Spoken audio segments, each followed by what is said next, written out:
was fantasizing about a lot of like darker themes, and not darker themes in the sense of like dying, you know, being like 7 years old and really obsessed with the idea of death and what it means and like the impact death will have on my family. I think a lot of the times when you are in these spaces, you tend to want to isolate. Okay. And I think that's where art kind of came into play and became such a powerful and pivotal like element in me expressing like my true feelings. Men also don't want to communicate their feelings. Communicate with your friends. There's no sense of weakness or lack of masculinity in not being able to communicate your feelings.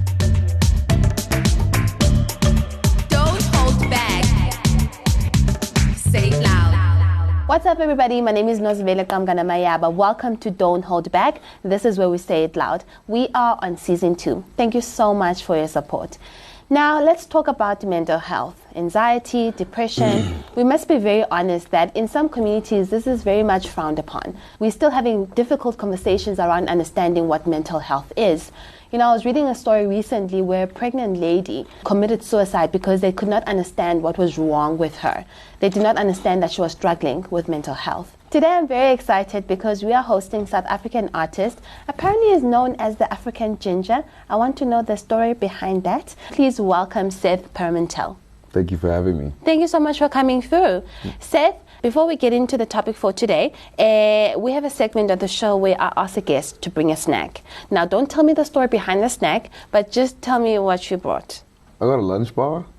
Okay, that's quite stink. And I'm going to need like a story behind it, but we'll talk about it much later on. So, Seth, I was talking about mental health and how it's still very much misunderstood.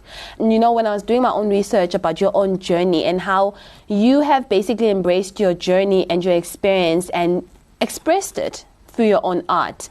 But let's take it back. Should I be asking what triggered this whole journey? Are there certain traumas that you went through while growing up or still going through that triggered your own mental health struggles? Well, firstly, mental health is genetic. Yeah. So as much as there are certain elements of trauma or life experiences that can trigger certain responses, for the most part, it is part of your genetic makeup. You know, so having a father that suffered with anxiety, my mother experiencing quite a traumatic childhood. These elements kind of combined it and, you know, led me to experience type 2 bipolar, you know, which is, it's fun, not really. So, yeah. What are some of the early experiences of thinking to yourself, there's just something that's off?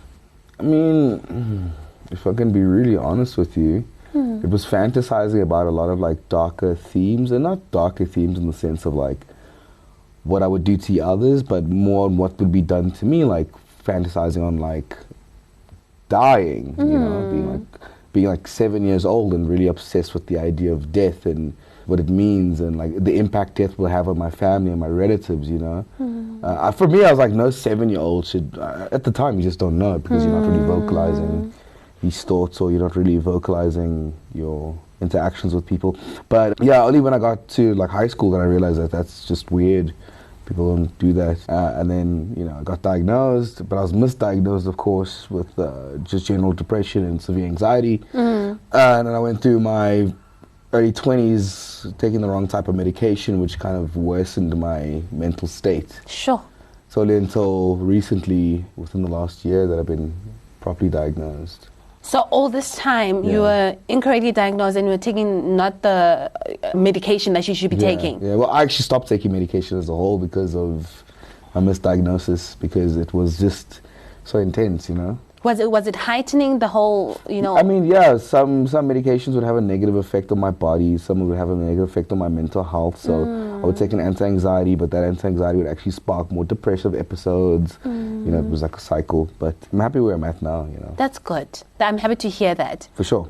Did you, I mean, I can only assume just in general when you're facing challenges or when you're going through something, having a support system that is good kind of gives you that assurance, you know, or kind of makes you be in a good space. For sure, like having a structured support system is vital. But I think a lot of the times when you are in these spaces, you tend to want to isolate. Okay. And I think that's where art kind of came into play and became such a powerful and pivotal element in me expressing like my true feelings. you feel that when you kind of communicate your feelings of suicidal thoughts or depressive episodes, that you're burdening your family or you're burdening your friends, or you're just not. I get you. Yeah, so you just kind of make art about it, and that's what I did for like the entirety of my life. It was like I felt isolated from that. I couldn't communicate that, so I made art about it. How did then it evolve in terms of, oh, wait a minute, I could actually make a career out of this? I never thought about making a career out of it. That's where I'm going.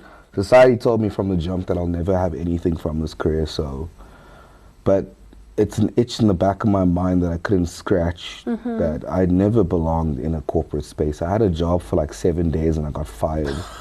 I never expected to have a career from it. You're always told from a young age that there's no money in art, you're going to starve to death, you're not going to make it. So I always thought to myself that I'm just, just going to live on my mom's couch and just try and figure shit out, or couch surf, or I don't know, just do something. And social media happened, and now being an artist is one of the most promising careers one person can take, which is ironic, but it's cool.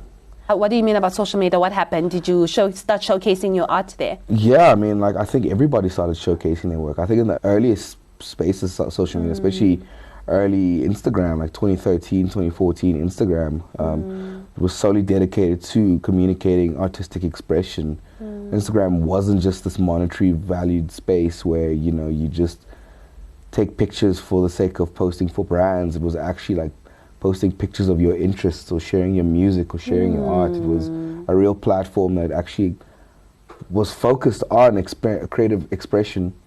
I think it's a pro and a con, because having Instagram at that age or that time, you were sharing your work and you were interacting with thousands of people from different places of the world.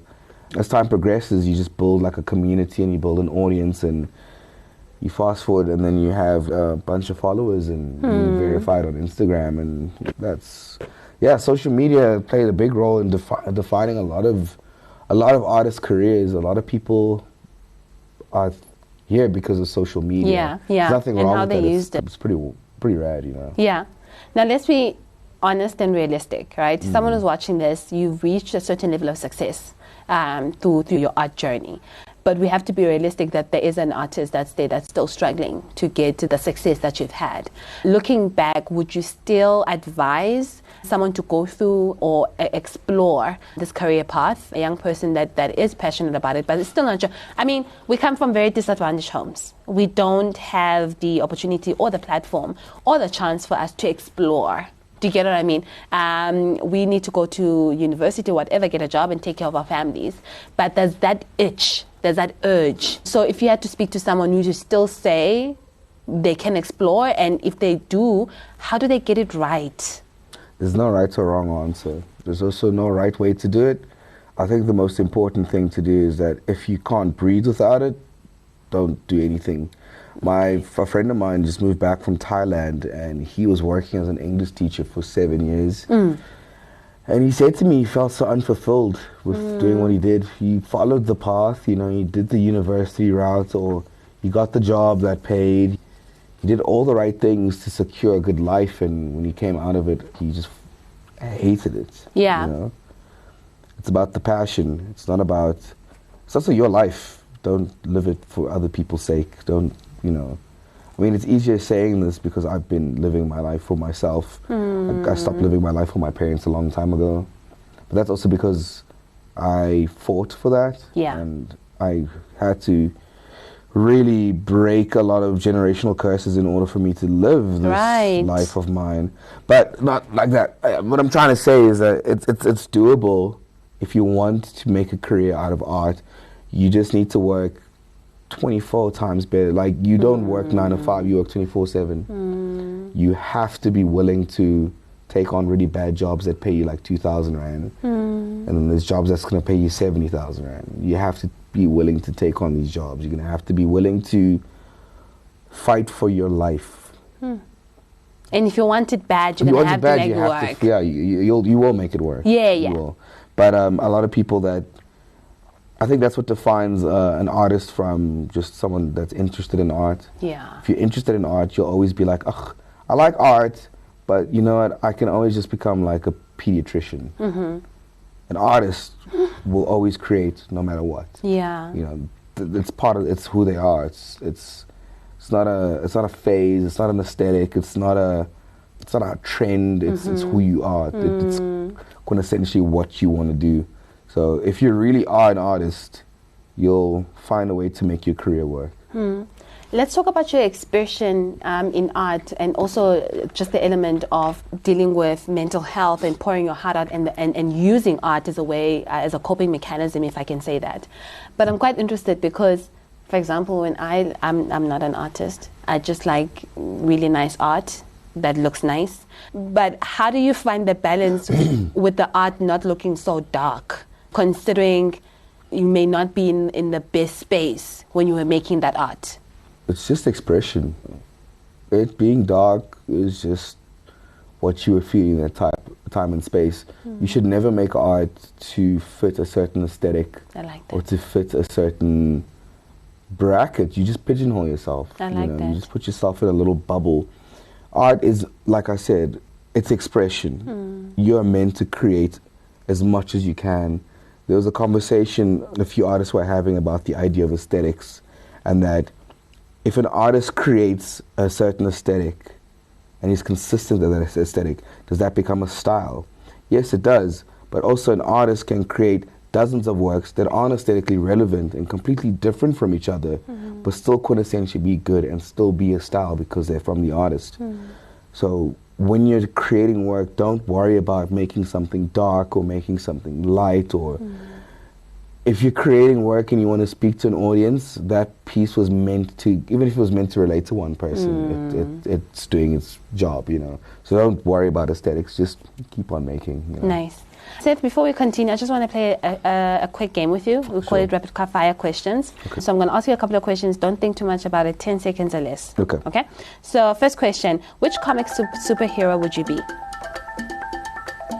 Batman. Okay. Where do you go when you're battling to come up with ideas? Documentaries. Oh, where do I go? Yeah. Documentaries. I don't leave my apartment. So I go watch a documentary. Okay. And that's where you get your inspiration from. Yeah. Okay. What's your power food for a tired brain? Cigarette. Okay. You're the first artist sent to show aliens human art. Which tools would you take? Spray cans, brushes, or pencils? Spray cans. I knew that was going to come to. Last question. Which world famous artwork do you wish you had made? Walking with Death by Jean-Michel Basquiat. I have no idea what that is. Tell me more about it. Just before Basquiat had an overdose, he created an art piece. Andy Warhol had passed away, and he was dealing with the concept of death quite heavily. It's actually a very eerie topic. It was one of the last artworks he made before he died. Okay. And it's a picture of a skeleton riding another skeleton with these brown hues in the background.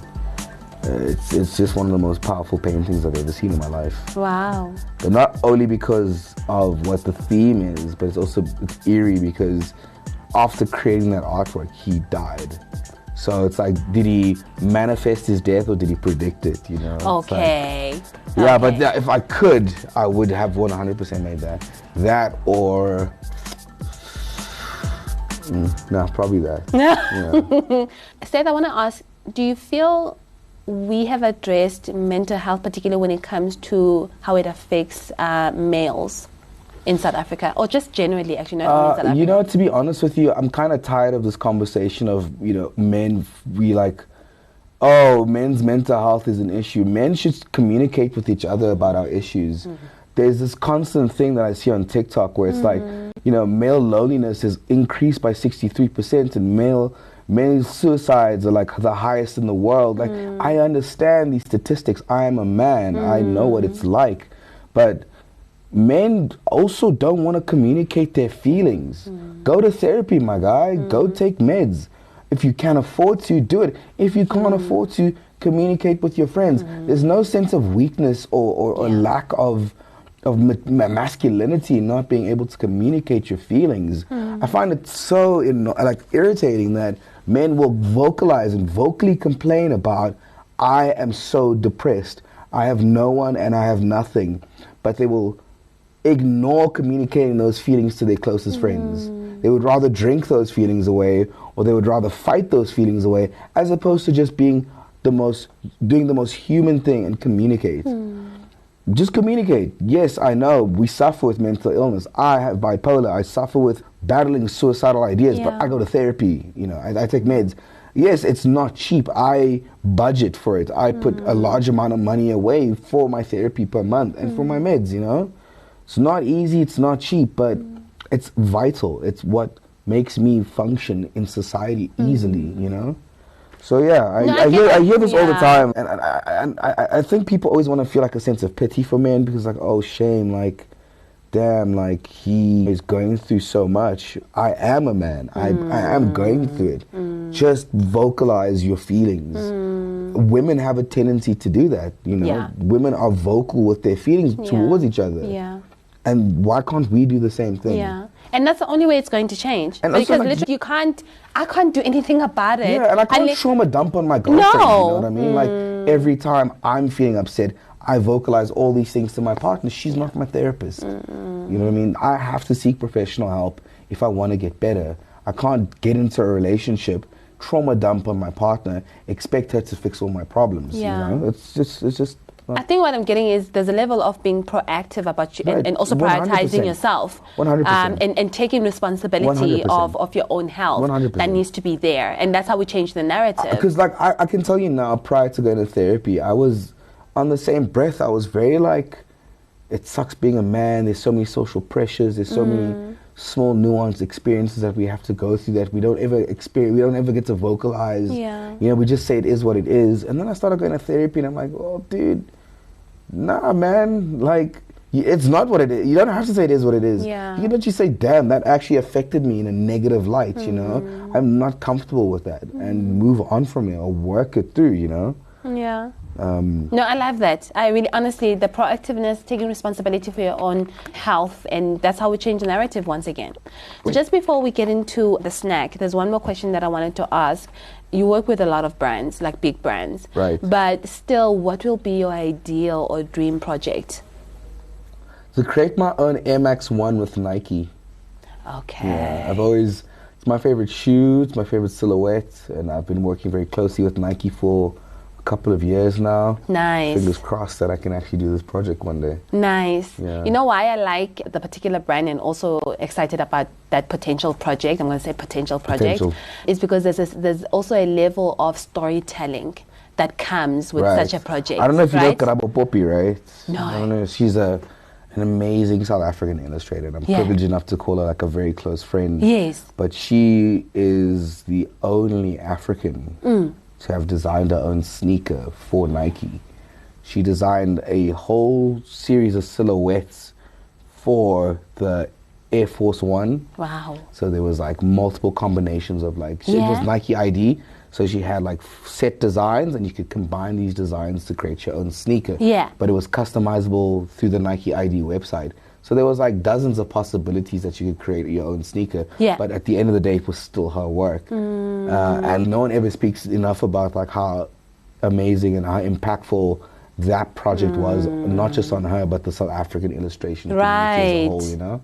Right. So yeah, after her doing that, I feel like it's such a big possibility for a lot of other, even younger South Africans to do amazing projects. You know? Yeah. Seth, I think I was excited about interviewing you and the session because definitely time has evolved. You know, we've gotten away from the sort of corporate traditional career path. Now someone that is, sitting at home listening to us or watching this is like, actually, I can still make a career out of this. For sure, you can make a career out of anything. Because you know where we come from. Honestly, I quit my corporate 9-to-5 job to work in the development space, NGO, social responsibility, and it was frowned upon. It's like, what the hell are you doing? Why would you do that? You're losing security over exactly that passion or something. Exactly that. I even remember my mom saying, you're going to lose your medical aid, or like, what kind of security are you getting from this? So yes, there is a level of passion, but also I think what I'm getting from this is working hard to make sure that still sustains you. Also being structured, like having the passion, but also knowing, like, okay, like for me, I'm a freelancer. I don't earn the same amount of money that I would every month. Some months I earn amazingly. Other months I don't earn much. Correct. But I can balance my finances out and I can work out. This is how much my medical aid is. This is how much my rental is. This is how much my life insurance is, you know?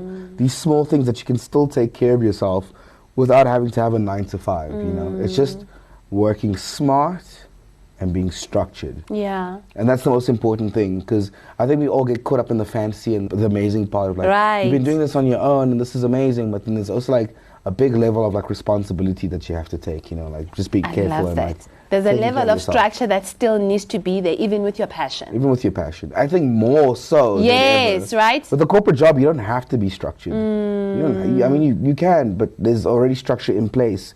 But when you're doing your own passion, you're doing it for yourself, and you can easily just. And I can imagine also lost, the level of discipline that is required. It's a lot. It's more. It's a lot. It's really tough. Listen, but it's worth it. Yeah. No, listen, you are inspiration to me, and I definitely know someone that is watching and listening to this. Okay, so listen, you bought a lunch bar. What's the story with the lunch bar? It just reminds me of after school, when I would like kind of walk home from school and I'd stop at the tuck shop in my neighborhood. I would buy like a lunch bar, or my sister would buy me a lunch bar, and then we would go home and I would sit and watch Dragon Ball Z and draw Dragon Ball Z while eating this lunch bar. So I love that. Okay, are we gonna share a lunch bar? We can share it. Let's do this. Okay, I'm gonna do a piece for me, literally a small piece. Do you wanna cut? For sure. Thank you. You're welcome. It's also my favorite. I don't want to say.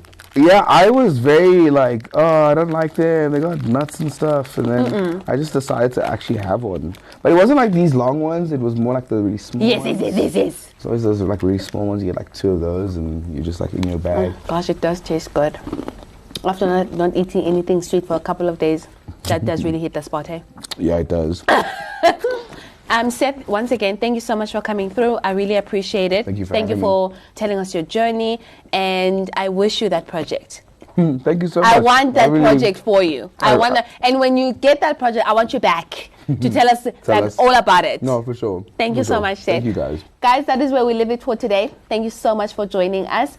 Please catch this episode and many other episodes wherever you get your podcasts. This podcast has been in collaboration with DW, Jacaranda FM, and East Coast Radio. Until next time, my name is Nozibele Qamngana-Mayaba.